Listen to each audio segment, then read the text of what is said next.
Em 1918, uma pandemia conhecida como gripe espanhola matou mais de 50 milhões de pessoas no mundo inteiro.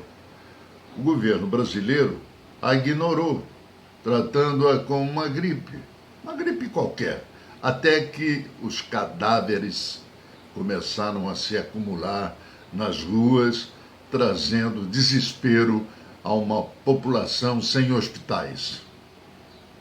Uma certa semelhança com os dias atuais traz esse documentário da história do Brasil, a exemplo do que faremos todos os dias na apresentação desses programas aqui na Sol Maior.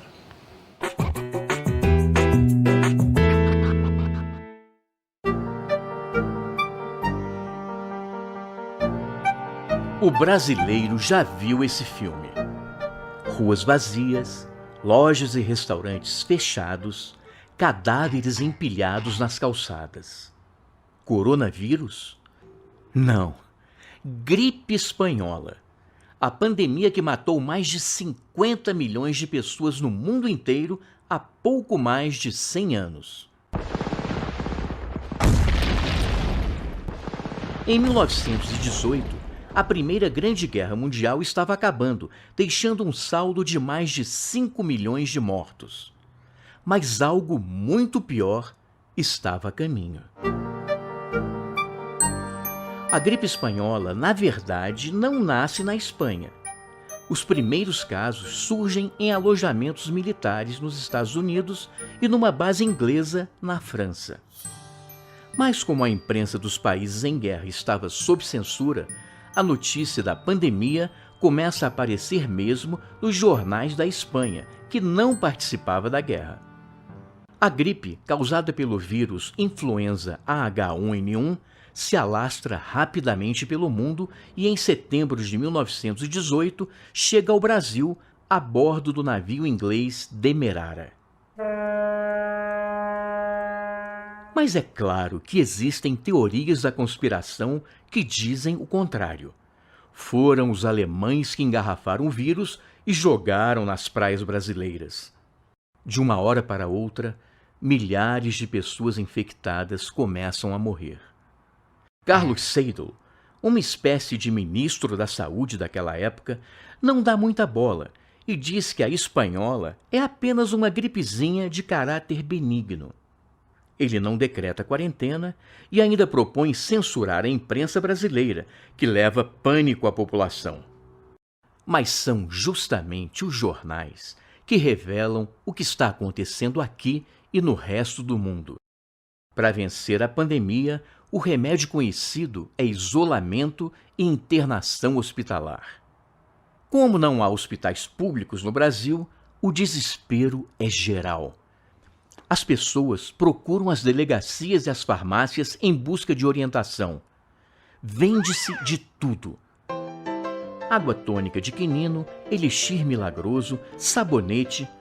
Quem não tem dinheiro, faz uma mistura de cachaça, mel e limão que passa a ser conhecida como caipirinha. Até automóvel é anunciado como forma de evitar a gripe, fugindo das aglomerações dos transportes públicos.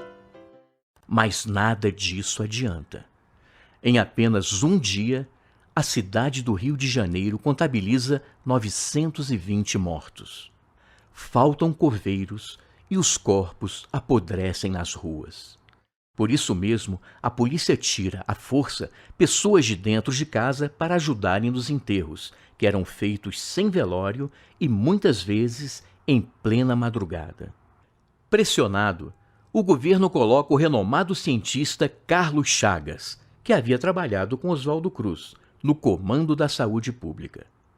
Ele cria 5 hospitais improvisados e mais de 20 postos de atendimento. Distribui cartilhas e panfletos com recomendações de higiene e isolamento. Lave as mãos constantemente, se da gripe quer livrar-se. Arranje um jeito e disfarce, evite o aperto de mão. Mas, se vexado consente, lave as mãos frequentemente com bastante água e sabão. Aos poucos, as medidas começam a dar certo e tudo passa. inclusive a crise na educação, já que os estudantes, que haviam perdido 2 meses de aulas, passam de ano automaticamente. Rodrigues Alves, o recém-eleito presidente da República, é mais uma vítima da gripe, que mata cerca de 35 mil brasileiros. Só então, a saúde pública começa a ser levada a sério no Brasil, o que levaria à criação de um ministério em 1930. Como diria o pensador Edmund Burke, o povo que não conhece sua história está condenado a repeti-la.